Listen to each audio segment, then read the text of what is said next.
Pak Dirut baru, tapi jajaran yang lain sekira banyak yang lama. Pemaparan itu diawali dengan dasar hukumnya begitu, sehingga lebih jelas dasar hukum KAI ini apa. Dengan adanya Undang-Undang Perkeretaapian, KAI, BUMN, Badan Usaha Negara sebagai operator, ada hal-hal yang sebetulnya bukan ada di wilayah otoritas KAI. Nah, saya ingin mulai dengan dasar hukum Undang-Undang Perkoperasian. Ini menjadi penting pimpinan karena kita justru kalau menurut dalam perspektif saya, kita harus mensupport KAI agar bisa terus beroperasi. Tidak boleh KAI sampai bangkrut, tidak boleh KAI mengalami masalah, karena ini akan berimbas panjang pada pertumbuhan ekonomi Indonesia secara nasional.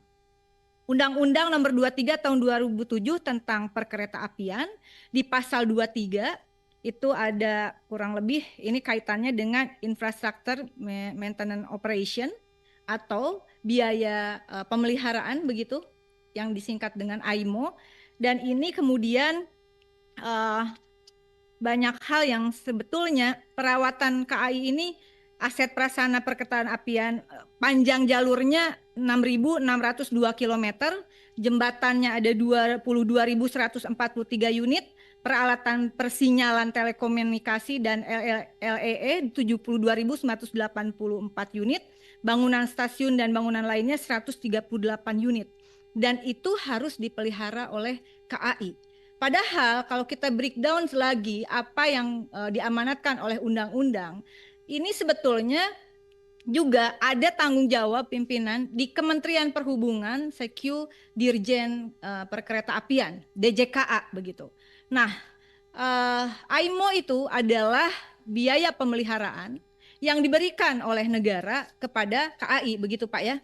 Karena ini menjadi penting, menyangkut nanti juga kesehatan keuangan KAI.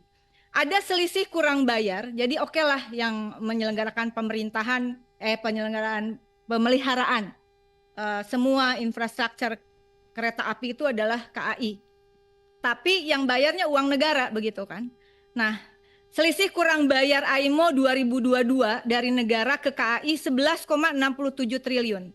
Selisih kurang bayar AIMO di 2023 2,68 triliun. Selisih kurang bayar AIMO 2024 dari negara ke KAI 2,14 triliun. Dan potensi di 2025 negara akan dalam tanda kutip utang terhadap KAI untuk pemeliharaan 1,56 triliun.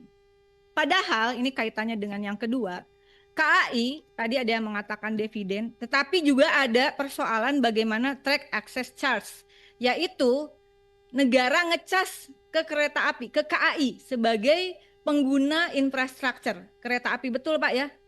Dan itu ada dasar hukumnya pasal 154 Undang-Undang Nomor 23 2007 junto pasal 159 72 2009 begitu.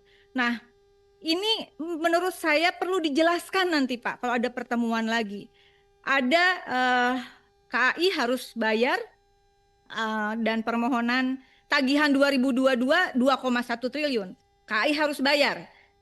Padahal tadi kemudian untuk pemeliharaan negara masih utang.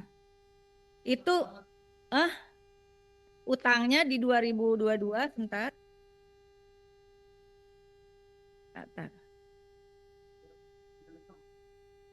Iya Pak, penting ini.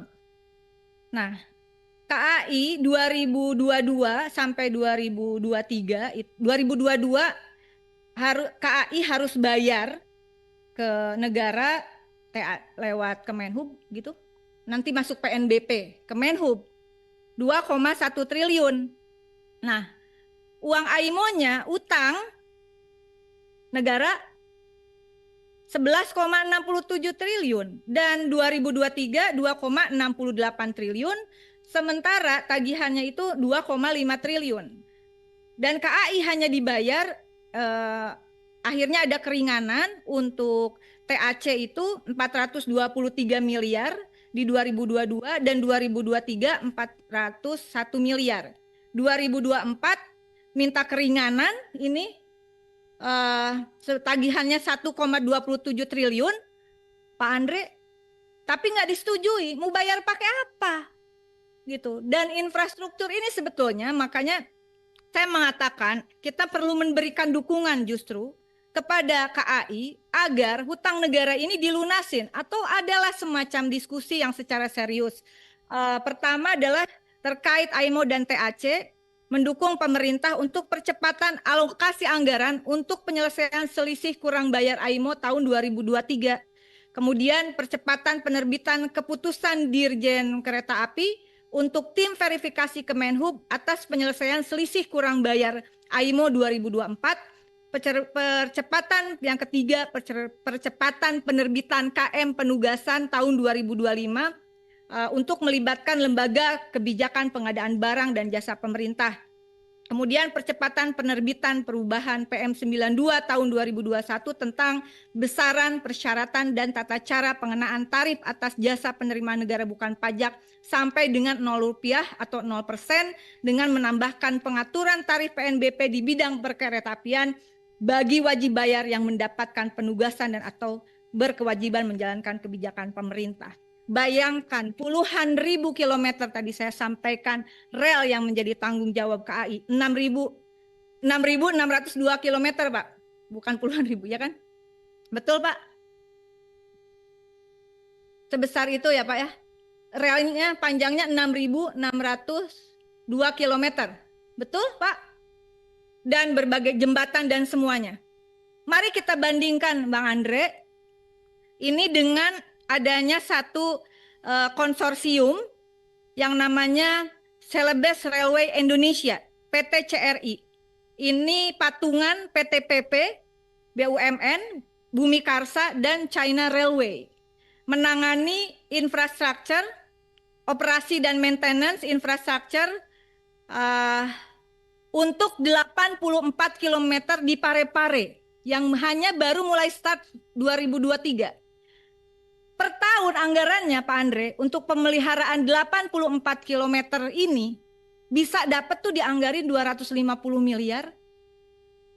Ini saya juga dalam kesempatan ini saya mendukung aparat penegak hukum untuk menyelidiki, kalau saya curiga ya 250 miliar per tahun dialokasikan, ya kurang lebih 100 miliaran lah setidaknya hanya untuk 84 kilometer. Kenapa giliran ke KAI susah sekali Kementerian Perhubungan memberikan dana operasional. Padahal personil AIMO itu ada 1.342 orang, personil bangunan 304 orang, personil JJ 3.681 orang, personil IO 4.042 orang, yang ini gajinya harus ditanggung oleh KAI. Betul, Pak?